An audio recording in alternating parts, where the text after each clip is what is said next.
O controle de constitucionalidade é o mecanismo que garante que todas as normas do ordenamento jurídico estejam de acordo com a Constituição. Eu vou te explicar como esse controle funciona, quais são as suas formas principais e por que ele é tão importante para a organização do Estado.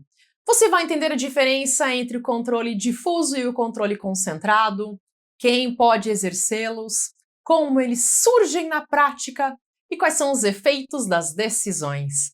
Eu sou Cíntia Brunelli e eu te convido a se inscrever no canal, porque eu estou trabalhando muito para alcançar a marca de 1 milhão de inscritos nesse ano e a sua inscrição me ajuda a tornar este objetivo uma realidade. Vamos lá!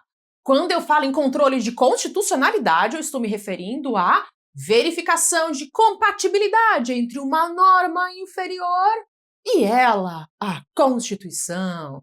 A Constituição ocupa o topo da hierarquia das normas.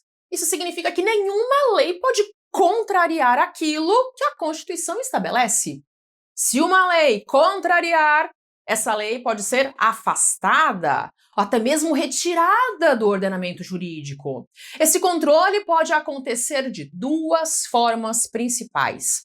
A primeira é o controle difuso e a segunda é o controle concentrado. Cada uma dessas formas tem características próprias e entender essa diferença é essencial para compreender como o sistema funciona na prática. No controle difuso, qualquer juiz ou tribunal pode analisar a constitucionalidade de uma norma. Por isso ele se chama difuso, porque a competência para realizar a análise de constitucionalidade é espalhada, difundida em todo o poder judiciário. No controle difuso, a análise acontece dentro de um caso concreto, ou seja, existe um conflito real entre partes de um processo. E ao julgar esse conflito, o juiz percebe que uma lei pode ser incompatível com a Constituição. Por decidir em casos concretos, o controle difuso também é conhecido como controle concreto. Imagine uma situação. Tício entra com uma ação contra o Estado porque se sente prejudicado por uma determinada lei. Ao analisar o caso, o juiz percebe que essa lei pode violar um direito fundamental previsto na Constituição. Nesse momento, o juiz pode deixar de aplicar essa lei ao caso concreto. Ele não declara a lei inválida para todos. Ele apenas afasta a aplicação daquela norma naquele processo específico. Esse é um ponto importante. No controle difuso, a decisão, em regra, vale apenas para as partes envolvidas no processo. Isso significa que as outras pessoas continuam sendo afetadas pela mesma lei, até que haja uma decisão mais ampla ou outro mecanismo que amplie os efeitos. Outro aspecto relevante é que o controle difuso pode ser exercido por qualquer órgão do Poder Judiciário. Não existe uma exclusividade. Um juiz de primeira instância pode fazer esse controle, assim como um tribunal. Isso torna o controle difuso mais espalhado, mais descentralizado. Agora, um detalhe interessante. Quando a discussão chega a um tribunal superior, como o Supremo Tribunal Federal, a decisão pode ganhar mais força. Em alguns casos, ela pode gerar efeitos mais amplos, especialmente quando há mecanismos como a repercussão geral ou a súmula vinculante. Mas, na sua essência, o controle difuso nasce como um controle ligado a um caso concreto.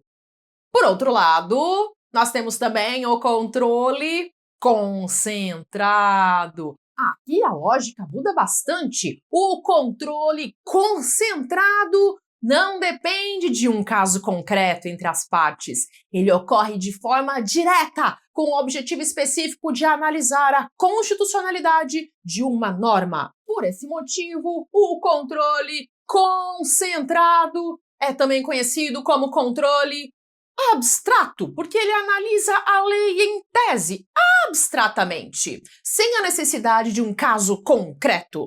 No controle concentrado, a análise é feita por apenas um órgão específico e por isso ele recebe o nome de concentrado. No Brasil, esse papel é exercido pelo Supremo Tribunal Federal em relação à Constituição Federal.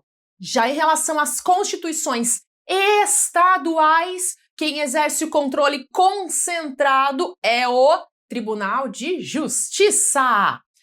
Diferente do controle difuso, o controle concentrado não pode ser provocado por qualquer pessoa. Existem legitimados específicos para propor as ações do controle concentrado. Entre eles estão o presidente da República, os governadores, as mesas do Congresso Nacional, o procurador-geral da República, entre outros. Isso evita que o Supremo seja acionado de forma indiscriminada. O controle concentrado se manifesta por meio de ações específicas. Uma das mais conhecidas é a Ação Direta de Inconstitucionalidade, a ADI. Na ADI, o objetivo é declarar que uma norma é incompatível com a Constituição. Existe também a ação declaratória de constitucionalidade, a ADC, que busca o reconhecimento de que uma norma é válida. Além dessas, há outras ações importantes, como a arguição de descumprimento de preceito fundamental, a DPF. Cada uma dessas ações tem uma finalidade específica, mas todas fazem parte desse sistema de controle concentrado. Um ponto que chama a atenção no controle concentrado são os efeitos da decisão. Aqui, a decisão tem efeito geral. Isso significa que se o Supremo declara uma lei inconstitucional, essa lei deixa de produzir efeitos para todos. E não apenas para as partes de um processo específico. No controle concentrado, nós temos o famoso efeito erga omnes, para todos. Além disso, a decisão tem um efeito vinculante. Isso quer dizer que os demais órgãos do Poder Judiciário e a administração pública devem seguir o entendimento do Supremo. Não é possível decidir de forma diferente nos casos semelhantes. Esse efeito garante segurança jurídica e uniformidade. Imagine se cada juiz pudesse decidir de uma forma completamente diferente sobre a mesma lei. Isso geraria insegurança e também desigualdade. O controle concentrado ajuda a evitar esse problema. Outro aspecto importante é o momento em que o controle ocorre. Tanto o controle difuso quanto o concentrado, em regra, são formas de controle repressivo. Isso significa que eles acontecem depois que a norma já entrou em vigor. Existe também o controle preventivo, que ocorre antes da norma entrar em vigor. Geralmente lá no processo legislativo, quando a lei está sendo criada. Por exemplo, quando uma comissão do Legislativo analisa a constitucionalidade de um projeto de lei, nós temos o controle preventivo. No entanto, o foco principal dos concursos costuma estar no controle repressivo, que é esse exercido pelo judiciário. Voltando a falar do controle difuso, é importante observar que ele permite uma atuação mais flexível. Ele surge de situações concretas e permite que o juiz resolva o problema imediato das partes. Isso é útil, porque o judiciário consegue responder rapidamente a conflitos reais. Por outro lado, o controle concentrado traz uma visão mais ampla. Ele permite que uma norma seja analisada de forma abstrata, sem depender de um caso específico. Isso facilita a retirada de normas incompatíveis com a Constituição, de maneira mais eficiente e mais abrangente. Existe, portanto, uma convivência entre esses dois modelos. O sistema brasileiro adotou um modelo misto. Isso significa que tanto o controle difuso quanto o concentrado coexistem e se complementam. Esse modelo misto traz vantagens. O controle difuso garante o acesso mais amplo à análise de constitucionalidade. Já o controle concentrado assegura uniformidade e estabilidade nas decisões. Mas também existem desafios. Um deles é a possibilidade de decisões diferentes sobre a mesma norma em diferentes processos. Isso pode acontecer no controle difuso. Por isso, mecanismos como a atuação do Supremo e a criação de precedentes ajudam a reduzir essas divergências. Outro ponto relevante envolve a chamada cláusula de reserva de plenário. Quando um tribunal vai declarar a inconstitucionalidade de uma norma, essa decisão deve ser tomada pelo plenário ou pelo órgão especial. Isso evita que decisões tão importantes sejam tomadas por órgãos menores dentro do tribunal. Por exemplo, se um órgão fracionário de um tribunal, como uma turma, entender que uma lei é inconstitucional, ele não pode simplesmente afastar a lei, ele precisa submeter a questão ao plenário. Essa regra reforça a importância do tema. Também é importante entender que nem toda incompatibilidade leva automaticamente à retirada imediata da norma. Em alguns casos, o Supremo pode modular os efeitos da decisão. Isso significa que ele pode definir a partir de quando a decisão produzirá efeitos. Imagine uma situação em que uma lei foi aplicada por muitos anos. Se ela for declarada inconstitucional, pode haver impacto em diversas situações já consolidadas. Para evitar uma insegurança jurídica, o Supremo pode decidir que os efeitos da decisão valem apenas a partir de determinado momento.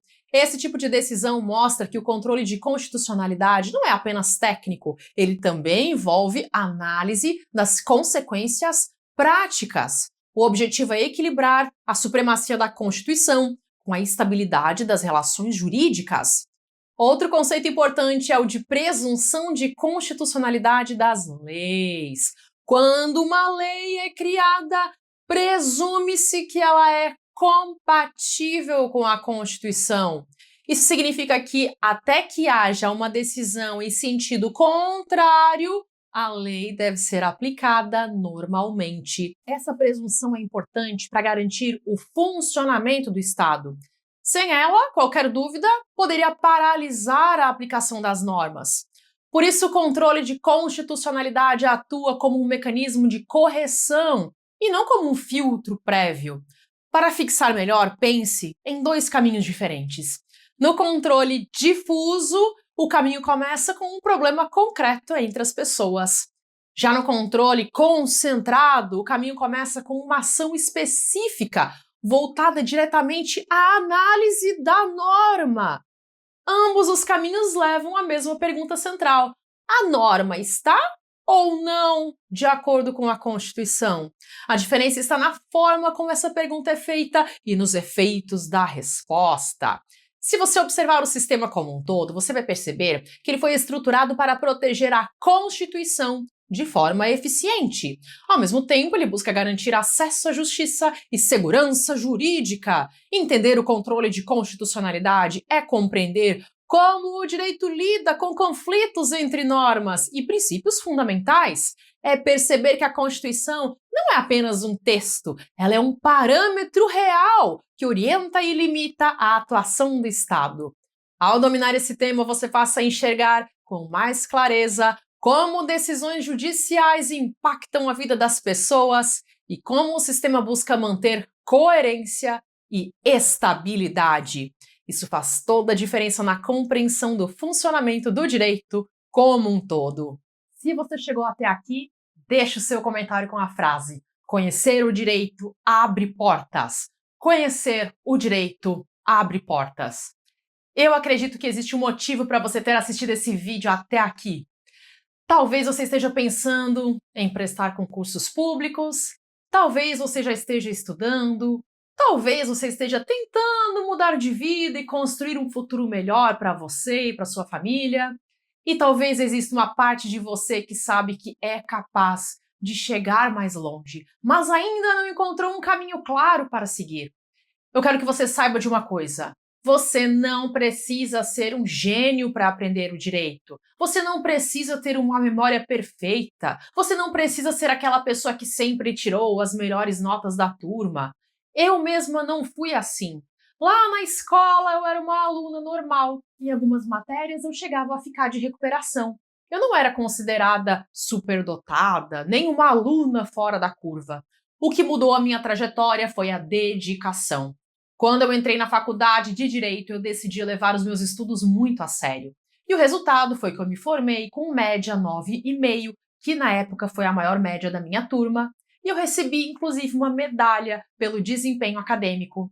Antes mesmo de concluir a faculdade, eu já tinha sido aprovada no exame da OAB e também em 2 concursos públicos. Então, logo após me formar, eu já tomei posse como servidora pública. E eu não estou contando isso para dizer que você precisa ter a mesma história. Eu estou contando porque eu quero que você entenda que resultados extraordinários podem surgir de pessoas absolutamente comuns, quando elas seguem um caminho consistente. Ao longo dos últimos anos, eu continuei estudando e ensinando o direito. Eu já publiquei mais de 1.000 vídeos gratuitos aqui no YouTube. E eu já ultrapassei 50 milhões de visualizações aqui no YouTube. Durante todo esse tempo, eu percebi um padrão que se repete constantemente. Muitas pessoas acreditam que não conseguem avançar nos concursos porque não são inteligentes o suficiente. Mas quase nunca esse problema é real. O problema costuma ser outro. A pessoa tenta estudar assuntos avançados sem dominar a base. Ela assiste aulas isoladas. Ela decora conceitos sem compreender. Ela lê as leis sem entender a linguagem jurídica. Ela resolve questões sem conseguir identificar a lógica por trás das respostas. Com o passar do tempo, surge aquela sensação de estar correndo sem sair do lugar. E isso gera frustração, insegurança e, muitas vezes, desistência.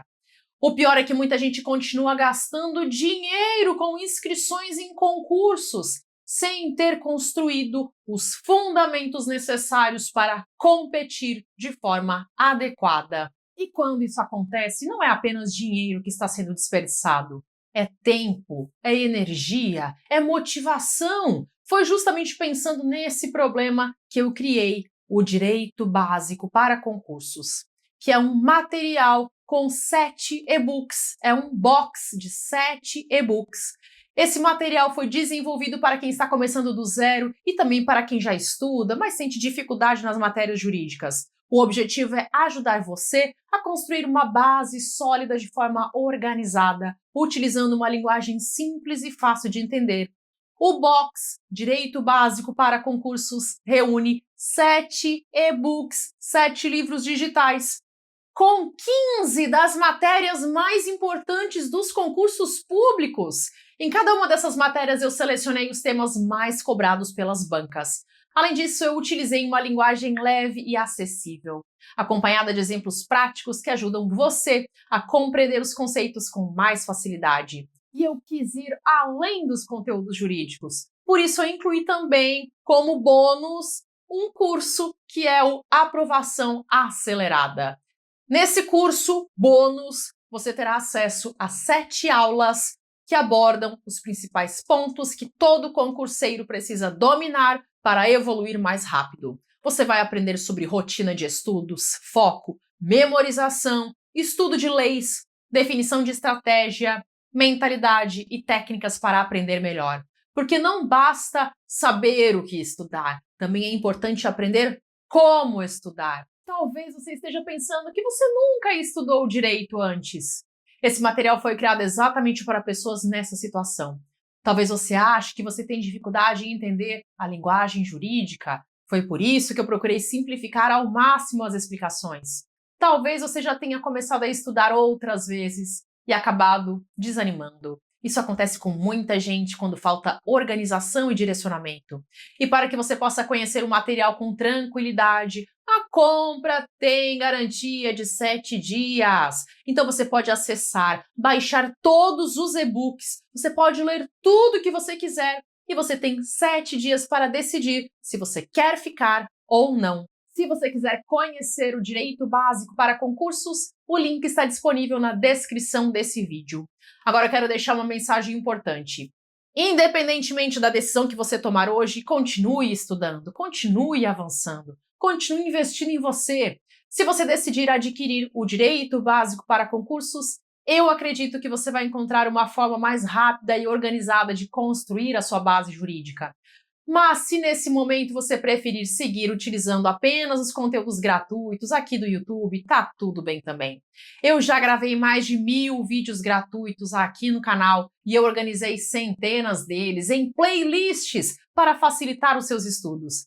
Se você assistir alguns vídeos todos os dias, mesmo que sejam poucos minutos por dia, em pouco tempo você já vai começar a perceber uma diferença muito grande no seu conhecimento. E eu quero dizer algo que talvez você precise ouvir. Nem todo mundo chega até o final de um vídeo como esse. A maioria das pessoas desiste antes, desiste muito cedo. A maioria procura atalhos. A maioria abandona os próprios objetivos quando encontra dificuldades. E você está aqui. Você continuou assistindo. Isso já demonstra algo importante sobre você. Existe determinação dentro de você. Existe vontade de crescer. Existe vontade de construir um futuro melhor. Não desperdice isso, cultive essa força de vontade. Dê mais um passo hoje. Compartilhe esse vídeo com outras pessoas que também deveriam conhecer o direito. E agora eu convido você a assistir a lista de vídeos gratuitos que eu vou deixar disponível para você clicar aqui. Escolha pelo menos mais um vídeo para assistir hoje. Um vídeo pode parecer pouco, mas pequenas ações repetidas todos os dias são capazes de transformar uma vida inteira. Até!